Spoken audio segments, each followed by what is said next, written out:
Not a shirt on my back, not a penny to my name, Lord, I can't go back home this away.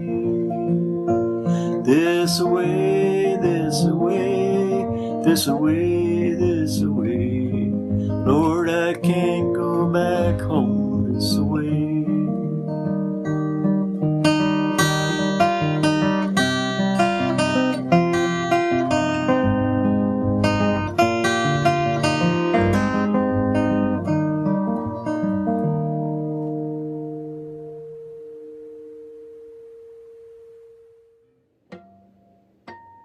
Howdy, howdy, howdy, everybody.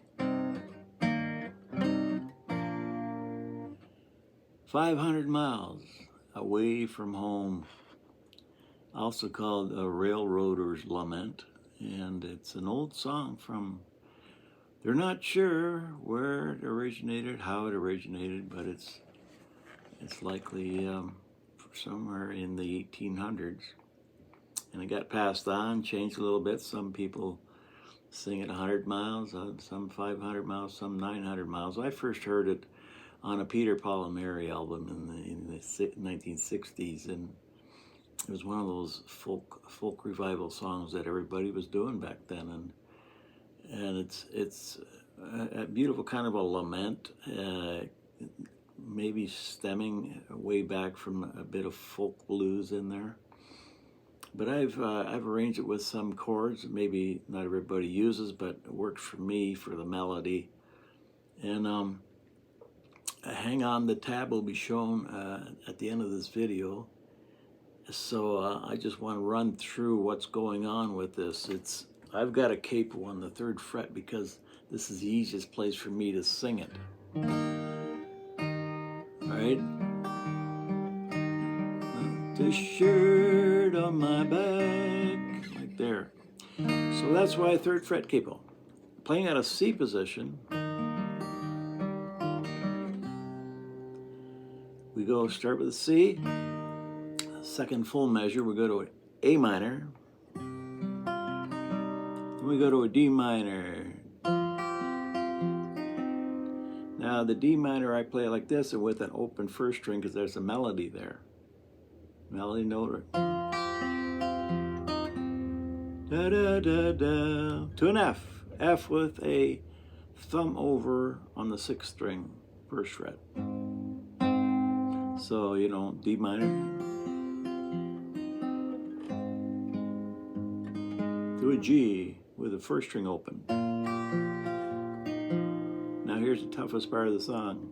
Go to the F, thumb over. So we're on a G first. Oops. Right? G, 2nd string, 1st fret. We're moving to on against the G still. Then we're moving into the next measure into that F. So you can keep that 1st fret, 2nd string, and put the others down for the F, and then hit the 3rd string, and you have to pull off to an open 3rd, and then back on like a hammer. Pull off, 4th string,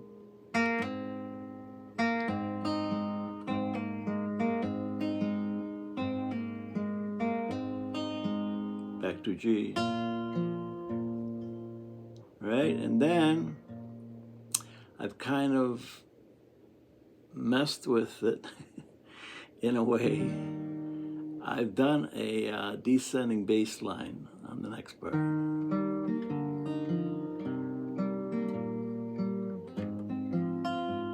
So we've gone, right? So we're still in the same chord, A minor. Actually an A minor 7, because we left the 3rd string open. Go to the D minor, but now we got a D minor with a thumb over to an F. G, back to F.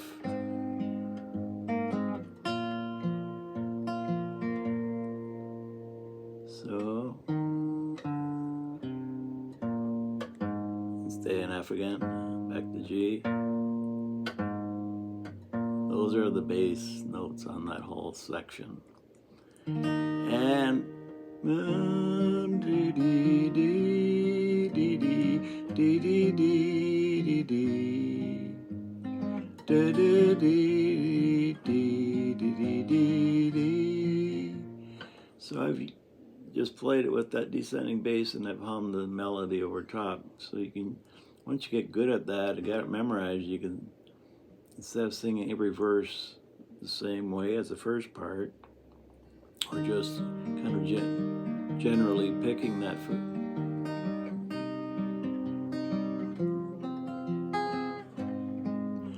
you'd be doing something like that when you're singing it, and then when you come to the next verse or the third verse, you want to do something different on the guitar, then you can do that section with the running bass. That one. So that's it. The hardest part is that hammer. Pull off on the against the F and the hammer. You'll see that measure. It's the 1, 2, 3, 4, 5, the 6th full measure of this tab. You'll see that F, pull off, hammer back on. The rest, there's no, oh yeah, there's a second last measure. We're back on the F. You do that same hammer on the third string to the second fret, open the second fret that you did earlier, but it's in a different context here. That's the end of, now when you're singing it, you actually sing the melody, and I've got this tab ending on the 5 chord of the G. But when you actually sing it, and you come to the end of the so-called chorus, 500 miles, 500 miles, 500 miles, 500 miles, Lord, I'm 500 miles, 500 miles away from, instead of going to the G, like the tab does, away from, back to C, because you're ending it, C, so the chorus ends on the 1 chord, or the C. The tab ends on, because the verse ends on the 5 chord, or the G. Why are they called 1 and 5? F is called a 4. Well, a little theory here. C, we base chord on the scale. Do, re, mi, fa, sol, la, ti, do. So the first note is a C. So that's called, the chord, corresponding chord is a 1 chord, 1 for C, first note, 1. And then the 4th note is an F. Re, mi, fa, F. So that's the 4 chord. And the 5th note, 1, re, mi, fa, so, is a G. From the capo, I mean G. G. 5 chord. 1 chord, 4 chord, 5 chord, 1. Bit of theory. Good to know, because you might be at a jam, people say, you know, with a capo, they'll say the chord, and it's called natural number system, chord numbers. They'll say, okay, this song goes 1, 5, 1, 4, 5, 1, you know. And you go, what? Yeah, I didn't study up, I didn't know that. So you ask the guy next to you, what's that? Anyway, so now you know. 1 in C is a C. 4 chord in the key of C is F. 5 chord in the key of C is a G. If you want to get really fancy, we got an A minor in this. Well, the A is the 6th note of the scale. Do, re, mi, fa, sol, la. There's the A. A minor. A minor is the 6th minor. We have D minor in this. Oh, D. Where's the D on the C scale? Do, re, right there. Number 2. So a D minor is a 2 chord, or 2 minor chord in the key of C.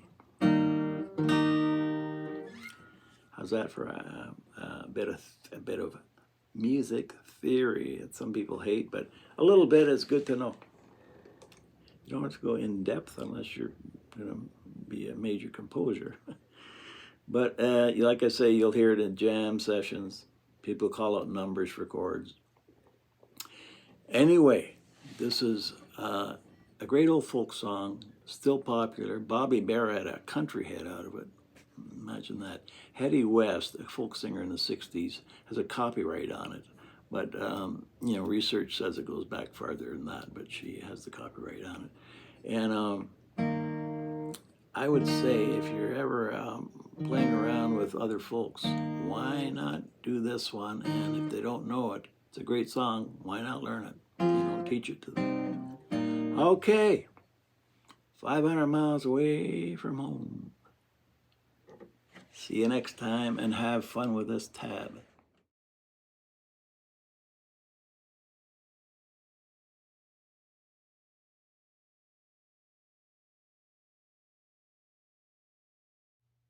Oh, yeah.